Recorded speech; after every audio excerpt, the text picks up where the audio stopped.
What's up guys, welcome back to HMHT. My name is Ben, your host, and this video is about macOS Big Sur 11.5 beta 2. This update was recently released and I've been trying to dig around and see what I can cover, and although it's a late video, I'll just go ahead and present to you my findings for the culture. So at the time I'm recording this video, it's available to developers and to public beta testers, so irregardless of the profile you have, this is an update that you can update to. And also, if you like to put it on a stick, the full installer is available for 11.5 beta 2. Now for me, on my 2016 15-inch MVP, it came in at exactly 2.79 gigs, and I was updating from 11.5 beta 1, so it was kind of a big update for an update that really doesn't have a lot of new features and changes. And if we go to see the other updates that were released alongside this, you can see some other updates: iOS 14.7 beta 2, iPadOS 14.7 beta 2, as well as watchOS 7.6 beta 2. I did a video on this, feel free to check it out on the channel. And the last update that came out alongside this is tvOS 14.7 beta 2. At the time I'm recording this video, most of these updates are available to developers and to public beta testers. I believe iOS 14.7 public beta 2 has been a little bit withheld back because there's some network or SIM errors for people who use eSIM or on their iPhones. So for that reason, I believe the public beta might be withheld a little bit. Perhaps tomorrow it could be out. Now let's go on to see the build number that came with this update. As you can see here, the build number that came with macOS Big Sur 11.5 beta 2 is 20G5033C. That's the build number. And in case you are curious, on beta 1 we had a build number that ended with a D, so it's just like a step in the positive direction by 1. If you want to see how much system is taking, you can see that system storage is taking up 16.48 gigs, and previously it was taking up exactly that. Let's talk about the new features and new changes that could possibly be there with macOS Big Sur 11.5 beta 2.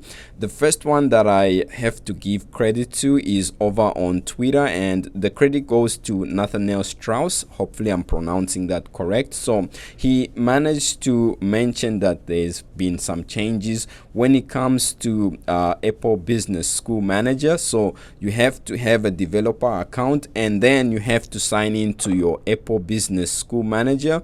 And when it comes to that, Apple has done some little changes when it comes to role privileges in school managers, and this basically goes to make it a little bit better for deployment of M1 Macs for IT students. I did look around to see what these changes or what Apple did change when it comes to Apple Business School Manager, but I couldn't find a lot since I don't have the account yet myself. But if you are an Apple School Manager or for IT managers, this is something that you can always look into, as there have been some changes that make it a little bit better and easier to deploy Apple Silicon M1 Macs to your staff or your students. Also, just like any other macOS update, this update does come with minor stability and security improvements, but nothing major has been changed in this aspect. So I'll just highlight some other things that perhaps might interest you when it comes to what Apple is doing. So we have updates to the Apple Music for Artists page, which has been redesigned with spatial audio information. So as Apple rolls out, lossless audio, spatial audio, and Dolby Atmos, you can see that some of their pages are being updated not only for the consumers but also for producers or for artists. So this is something that's good. And also, just in case you're not curious or aware of this, Apple recently updated Numbers, Pages, and Keynotes, and you can always try and open those up. When you do, after updating for the first time, you will see some splash screens for Numbers. You also see like a similar splash screen for Keynote, which will highlight what has been changed, just minor changes from what I've observed myself. and this is something that you can check out if you haven't yet done so. Now again, something that I have to mention in case you are not yet aware, WWDC 2021 stream page is now up. You can visit the Apple website, or you can visit the Apple YouTube channel and set a reminder. You can see my wallpaper sort of depicts, you know, WWDC 2021, and in case you don't want to miss the event, you can always check it out on these platforms. Now mainly those are the new features and changes and things that I wanted to make you be aware of when it comes to macOS Big Sur 11.5. just stability and security updates, and probably some Apple root privilege changes for managers. And now let's talk about performance a little bit, because there isn't a lot that also changed with regards to performance. This update is almost a twin brother or twin sister when it comes to 11.5 beta 1. So when it comes to performance, I gotta say that most of the applications that I use seems to be operating the same as 11.5 beta 1. No change in that aspect. If they were working for you before, they will continue to work after.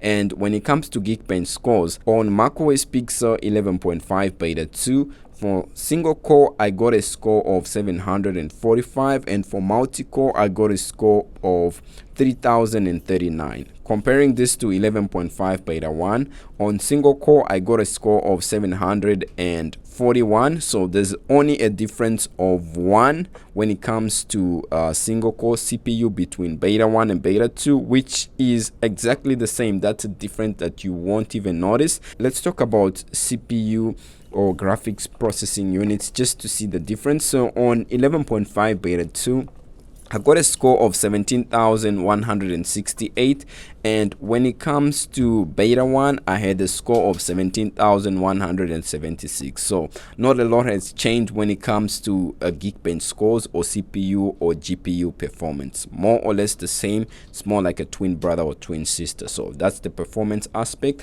And now let's talk about what most people are actually talking about, or everyone is talking about, WWDC 2021 and macOS 12. So WWDC 2021, as you can see, has been scheduled already by Apple, and today being June the 3rd, you can see that we have about, let's say, 3 days until WWDC kicks off. So WWDC and macOS 12, the first beta, they are going to come out on June 7.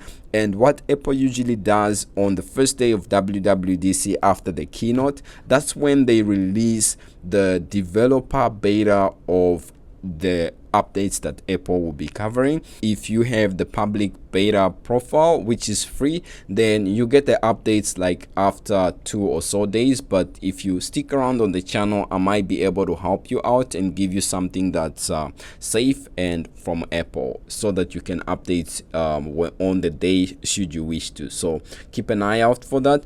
And when it comes to this update, macOS Big Sur 11.5 being officially released, so you can see that the build number that came with this update has a C at the end, and C in terms of stability is way off from the final build. So we still need perhaps a beta 3, beta 4, and then a release candidate. Then we can see this update being released officially. So we do need some beta updates still, and then after that we can sort of see this update being released. So I doubt that it will come out before the end of June, but when the first developer beta of macOS 12 comes out on June 7, then we can sort of say that when it comes to macOS Big Sur 11.5, the next beta, then perhaps Apple will release it in the week of the 14th. Now that's my rough expectation, and other than that, this update has been more or less the same as the previous one, and I can't wait for macOS 12, which I'm going to be covering here on the channel.